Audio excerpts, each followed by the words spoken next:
Hi everyone, welcome from Acumen Accounting. As you all aware, this is the busiest time for the accountants, especially because the January 31st is approaching very soon, and there are still millions of tax returns are not submitted, and HMRC are expecting these will be submitted before the end of 31st of January.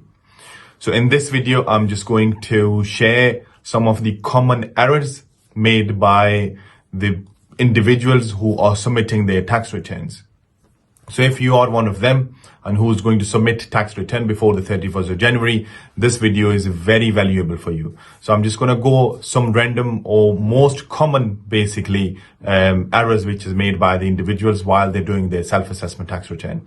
So first of all is when they're submitting the return, there's an option when you're using in the software is sometime they submit as an amendment return rather than an original return. You only do the amendments if you're not happy with your original return and there are some changes or you forget to add something, then you select the option for as an amendment return rather than submitting just not even submit the original one, but you click the option of amendment. So make sure when you're submitting the return first time, and if it's not been amended before, just make sure you just don't by mistake click on these buttons. Otherwise the tax office thinks you are sending an amended return, but in reality they never receive the original return at the first place.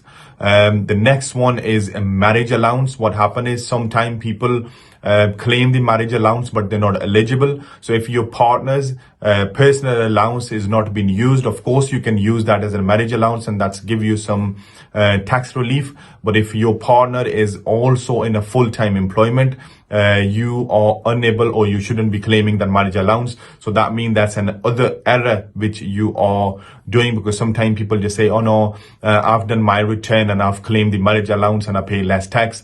And you on the other hand thinking, oh, I will do the same thing when I do my return, but in reality, your partner's already having a good income and you're not qualified to claim the marriage allowance. So please make sure you don't just randomly go and claim the marriage allowance.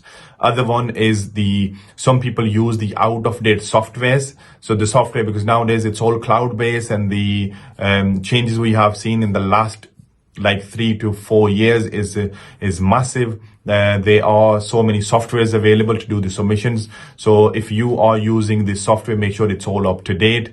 You're not using any outdated software. Otherwise, you think you have submitted your return and HMRC has not received your return in reality. So you will be ending up paying late filing penalties later on. So make sure you use the up-to-date software.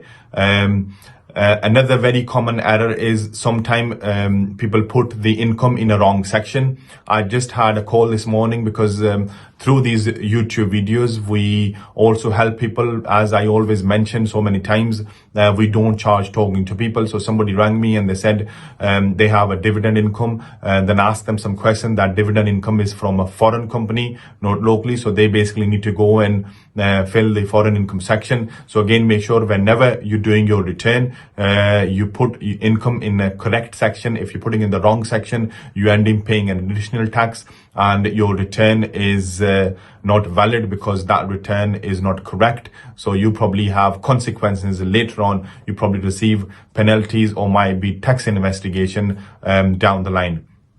And lastly, which I've seen many times, what they do is they're not completing the return fully. What does that mean is when you're completing your return, you are not putting all the information and you're leaving it as it is. And then when you submit, that tax return is incorrect because that not been fully completed. So make sure when you do the return, it's fully completed and there's nothing been missed.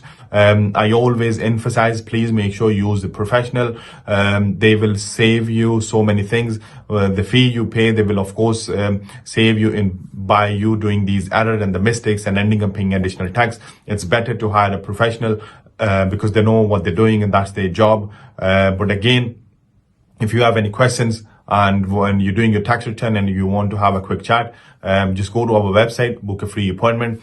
or just you can send us a private message and we'll always happy to help you.